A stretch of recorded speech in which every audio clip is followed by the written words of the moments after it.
Good morning student. बघा, आज आपण क्लास 7चा जो युनिट 2मधील 5th नंबरची जी पोएम आहे विंडी लाईन्स, ही आज आपण अभ्यासणार आहे.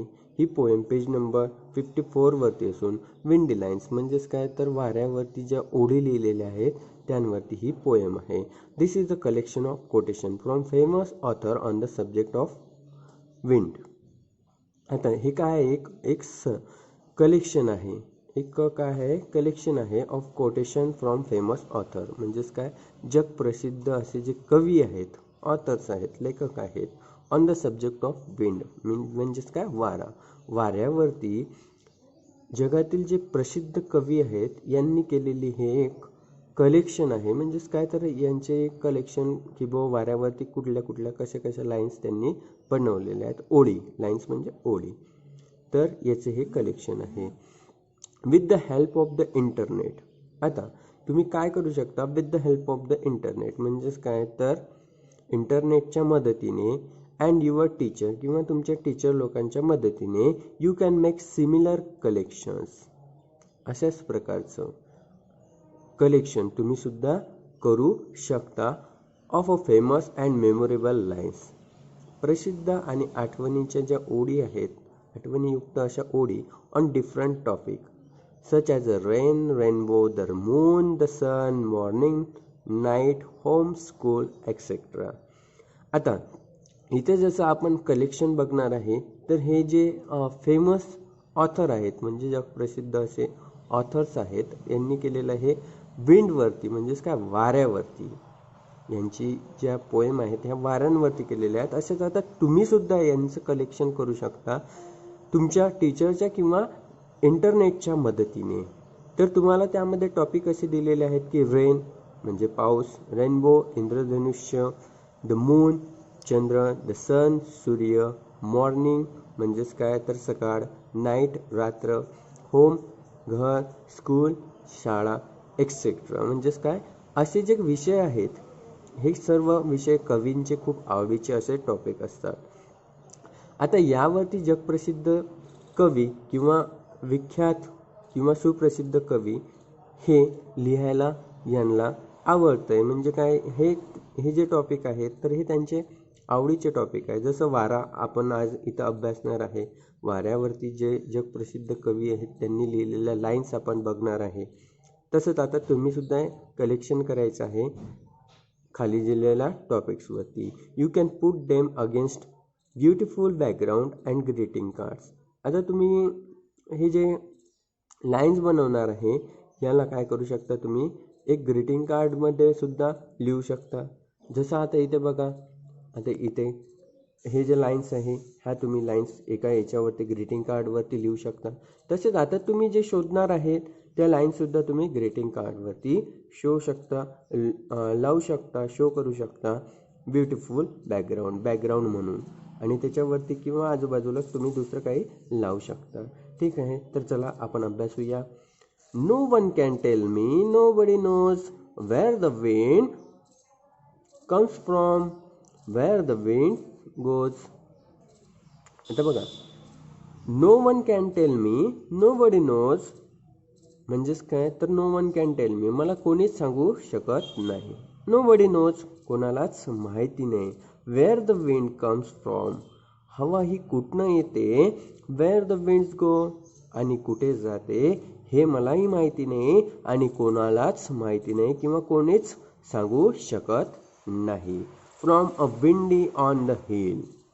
आता windy, from a windy on the hill ही एक पोएम आहे. या पोएममधनं हे घेतलेली एक स्टांजा आहे, म्हणजे एक कडवं आहे, बाय ए मिलाने यांनी हे लिहिलेली पोएम आहे. त्यामधनं हा घेतलेला एक स्टांजा आहे, एक ओवी आहे, कडवं आहे.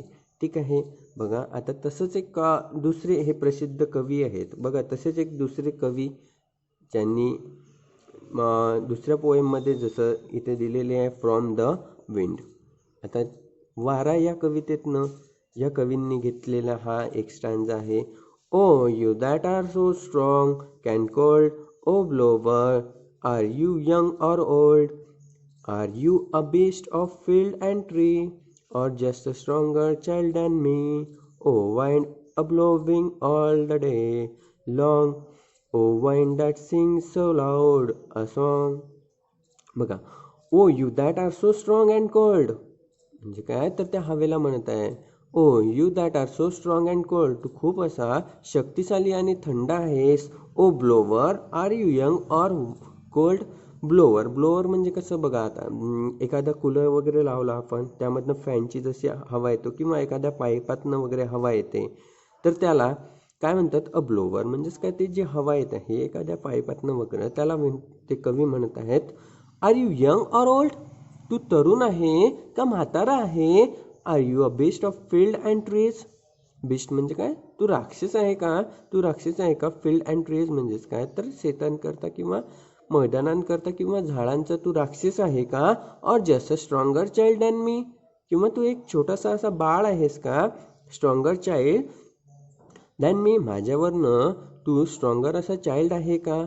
ओ wind a blowing all day long, हे वाऱ्या तू ऑल डे लॉंग, संपूर्ण दिवसभर काय करतो, वाहत असतो.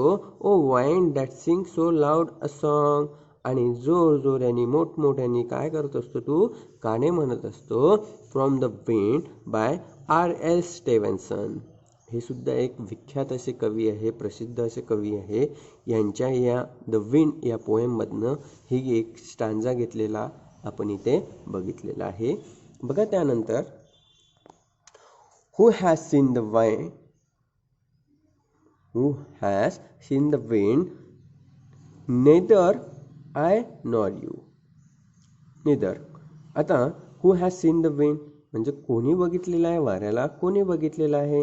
नेदर आय नॉर यू, नाही मी बघितलं, नाही तुम्ही बघितलं. But when the leaves hang trembling, the wind is passing through. पण ज्यावेळेस बट द वेन लिव्ज म्हणजे पाणी, हँग ट्रेम्बलिंग म्हणजेच काय, जेव्हा सळसळत असतात, म्हणजे पाण्याची जशी हालचाल होते, त्यावेळेस आपल्याला समजते की the wind is passing through, त्या पाण्यामधनं काय वारा वाहत आहे. बघा, एखाद्या झाडाचं पाने वगैरे हलत असली तर आपण म्हणतो काय वारा सुटलाय ना, असं म्हणतो ना आपण त्या पाण्याच्या याच्यावरनं इमॅजिन करतो की आता वारा सुटलेला आहे. आपल्याला तसं माहिती होणार का की वारा सुटलेला आहे बाहेर? नाही, पण त्या पाण्याच्या सळसळण्यावरनं आपल्याला लगेच कळेल की वारा सुटून आहे. Who has seen the wind, आता who has seen the wind, कोणी बघितलेलं आहे वारा, कोणी बघितला आहे? निदर यू नॉर आय, ना मी बघितला ना तुम्ही बघितला. But when the trees blow down their heads, the wind is passing by. पण जेव्हा झाडं त्यांचे डोके टाकतात किंवा माना टाकतात, हेड्स यांचे डोके टाकतात, म्हणजे काय, त्या छोटी झाडांना काय करते, ते जो वारा आहे तो असा झुकवतो पूर्ण. The wind is passing bye, त्यावेळेस काय असते, तर तो वारा त्यांना पास करून जात असतो. तुम्ही झुकवू शकता का? मोठ्या झाडांना तुम्ही झुकवू शकता का? नाही. पण तो कोण करते, तर वारा झुकवण्याचं काम करत असते. त्यावेळेस आपल्याला लक्षात येते की काय, तर त्यामधनं वारा वाहत आहे. क्रिस्टिना रोस्टी यांनी लिहिलेला पोएम आहे, त्या पोएममधील हा स्टांजा आहे. बघा त्यानंतर, rise brother rise, the waking sky, pray to the morning light, the wind lines asleep in the arms of the dawn, like a child that has cried all night. From the Coromandel fisher by Sarojini Naidu, ही एक 10th स्टँडर्डला असलेली poem आहे. Coromandel fisher by Sarojini Naidu. Sarojini Naidu यांनी लिहिलेली ही poem Coromandel fisher, I think 8, 9, 10मध्ये आहे, कुठल्या तरी स्टँडर्डला आहे, 9th स्टँडर्डला आहे कोरामंडल फिशर. 9th स्टँडर्डची ही पोएम आहे, सरोजिनी नायडूंनी लिहिलेली. त्यामधील हा स्टँजा आहे, राईज ब्रदर राईज, म्हणजे हे भावा, आपण म्हणत नाही का, हे भावा उठ आता, जागा हो. द वेकिंग स्कायज, जो सूर्य आहे किंवा सूर्य ज्यावेळेस आकाशामध्ये वरती येतो, म्हणजेच काय होतो, तर आता आपण म्हणतो ना, जसं दिवस निघालेला आहे त्यावेळेस उठ बाबा उठ, प्रे द मॉर्निंग लाईट्स. सकाळचा सूर्य निघालेला आहे, सकाळचा जो लाईट आहे, प्रकाश आहे, तो पडत आहे. प्रे टू द मॉर्निंग लाईट. आता काय करायचं आहे, प्रार्थना करायचं आहे. आपल्या भारतामध्ये आपण प्रार्थना करतो की सकाळचा जेव्हा सूर्यकिरणे पडतात त्यासमोर आपण प्रार्थना करत असतो. तसंच इतर देशांमध्येही काय करतात, प्रार्थना करतात. तर ते म्हणत आहे की आपल्याला काय करायचे आहे, प्रार्थना करायची आहे. The wind lies asleep in the arm of the down a like child that has cried all night. बघा, द विंड, आता तो जो वारा आहे तो काय आहे, झोपून आहे. आर्म ऑफ द डाऊन, तो एका कुशीमध्ये झोपून आहे. लाईक अ चाइल्ड, एका छोट्याशा बाळासारखा तो झोपून आहे. That has cried all night, तो वारा संपूर्ण रात्रभर काय केलेला आहे, रडलेला आहे. म्हणजेच काय, तर तो संपूर्ण रात्रभर वारा वाहत होता आणि आता तो कुशीमध्ये झोपून आहे, असं यांनी इथे सांगितलेलं आहे. From the Coromandel fish by Sarojini Naidu यांच्या पोएममधील हा एक स्टांजा घेतलेला आहे. बघा, त्यानंतर एक स्टांजा, आपल्याला 2 स्टांजा अजून दिसतात. You throw the sand against wind and the wind blows it back again. आता यू थ्रो द सँड, तुम्ही जर का वाळू ही जर का हवेच्या दिशेने फेकली, and the wind blows it back again, ती हवेच्या बाजूला फेकलेली वाळू जी आहे ती परत तुमच्याकडे, हवा काय करत असते, परत तुमच्याकडे फेकत असते. विलियम ब्लॅक यांनी लिहिलेली ही पोएममधील स्टांजा आहे किंवा लाईन्स आहेत. बघा, O wind, if winter comes can spring be far behind. P B. Shelley, एक व्याख्यात प्रसिद्ध असे कवी, त्यांनी लिहिलेल्या ह्या लाईन्स आहे विंडवरती. आता वाइंड, आता ओ वाइंड काय, ते वाऱ्याला म्हणत आहेत की इफ विंटर कम्स, जर हिवाळा जर का लवकर येत असेल, can spring B far behind, त्याच्या मागोमागच काय असेल, वसंत ऋतू असेल का, असं ह्यांनी हे लिहिलेलं आहे. छान असं आपल्याला कलेक्शन वेगवेगळ्या जगप्रसिद्ध कवींचं इथे दाखवलेलं आहे.